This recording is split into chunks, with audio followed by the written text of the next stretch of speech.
તો આપણે આ અત્યારે બાબુભાઈનું જે ધાણીનું ફિલ્ડ છે ને એમાં આવ્યા છીએ અને જે આપણે અગાઉ વિડીયો બનાવ્યો ને એમાં જે ધાણી હતી એ આ ટાઈપની હુકાઈને બળી ગઈ હતી. આ ખડની દવા નાખી હતી ને બાબુભાઈમાં?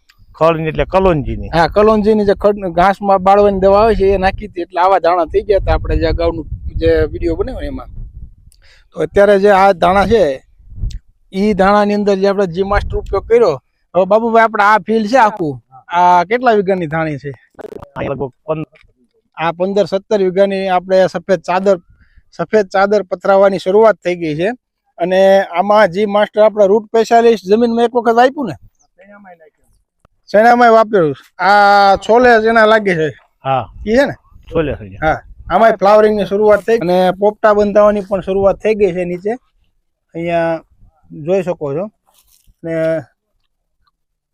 એકદમ જોરદાર અત્યારે એનો કલર છે. આ ચણાના પાકમાં પણ આપણે જી માસ્ટર છંટકાવમાં એવું છે અને જમીનમાં એવું છે. અને આની અંદર અત્યારે આજે આપણે શું ઉપયોગ કર્યો? ફૂગનાશક નાખ્યું ને ઓલું આપણે ફ્લાવરિંગ માટે જે એડવાન્સ આપણે આપ્યું છે આ ધાણી પડીકી અને એક પડીકી આપી છે પોટાશની. એ 3 વસ્તુ એ જો અડધા હોય પેલા સટાઈ ગયેલી છે, ઓલી આજ સટાણી છે. તમે જોઈ લો, આ ફરક બતાવશે. આ 2 દિવસ છે, કાલ સટાણી છે આમાં. હા, આ ભાગ છે ને અહીંથી ઓલો પીળો જો બતાય, અહીંથી બીજા ભાગમાં છે. હા, બરોબર છે. એટલે ભાગ્યો બીજો છે. આમાં છંટાઈ ગઈ છે, આમાં 2 દિવસ પહેલા છંટાઈ ગઈ છે. અને આગળનો ભાગ છે યાદ સાટી છે, એ આજ છંટકાવમાં લીધું છે. તો બાબુભાઈ નું આજે આ ફિલ્ડ છે ધાણીનું. આપણે આમાં કેટલા 15 પેકેટ જેવું આપણે 12 પેકેટ ગયા રૂટ સ્પેશિયાલિસ્ટ ના. 12 પેકેટ આમાં રૂટ સ્પેશિયાલિસ્ટ આ ફિલ્ડમાં આપણે આપેલું છે બાબુભાઈ. અને ત્યારે આમ ધાણાની પરિસ્થિતિ અને અત્યારે જે છે ધાણીની એ પરિસ્થિતિમાં શું ફેર લાગે? અત્યારે જો ને સામે આજ સટાણી છે અડધે થી, અને અડધે થી વેલા સટાણા છે. હા, બરોબર છે. તો ભાઈ જો અહીંથી છે ને ઓલો ભાગ પીળો બતાય ને એમાં આજ સાટી છે. ઓલો જે એ આજે છંટકાવ થયો. અને આ ભાગ છે યાર માલ, હા, એ આખો ભાગ છે એ 2 દિવસ પહેલા છંટકાવ થયો. એટલો ફેર બતાય છે અહીંયા. જો અહીંયા આગળનો ભાગ. તો બાબુભાઈ આપણે આ જે ધાણા, ચણા અને કલોંજી ત્રણેયમાં આપણે જી માસ્ટર રૂટ સ્પેશિયાલિસ્ટ અને ઉપરથી આપણે છંટકાવમાં જી માસ્ટર પ્રવાહી છંટકાવ કર્યો.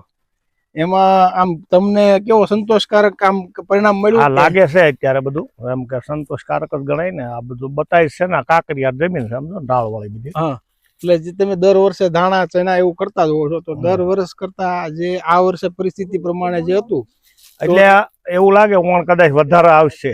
નકર 9 મણ ધાણા થતા વીઘે. 9 મણ જેવું 8-9 મણ એવરેજ આવતી. 250 મણ ધાણા થાય 22 વીઘાના. હા, બરોબર. ઓણા એટલે 6 વીઘાના સણ્યા છે. હા, બાકીના બધા ધાણા મને એવું લાગે ઓણ કાળું વધારે ઉતરે, ધાણા વધારે ઉતરે. આમ ધાણીના પાકમાં એવરેજ 10-12-15 મણ સુધીના ઉતારા હોતા હોય છે.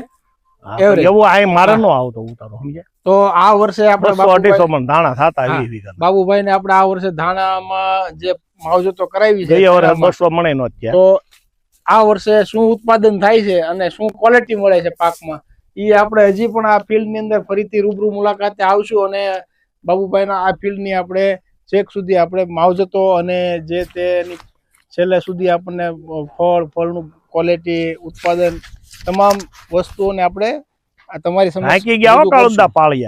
તો આ વિડીયો આપણે અહીંયા પૂર્ણ કરીએ છીએ. અને વધુ માહિતી માટે આપણે યુટ્યુબની ચેનલ છે, યુટ્યુબમાં ગુજરાત બાયો સાયન્સ, તેમાં આપણે અચૂકપણે જોતા રહેજો.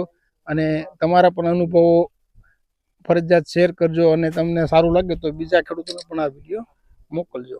જય ભારત, જય હિન્દ.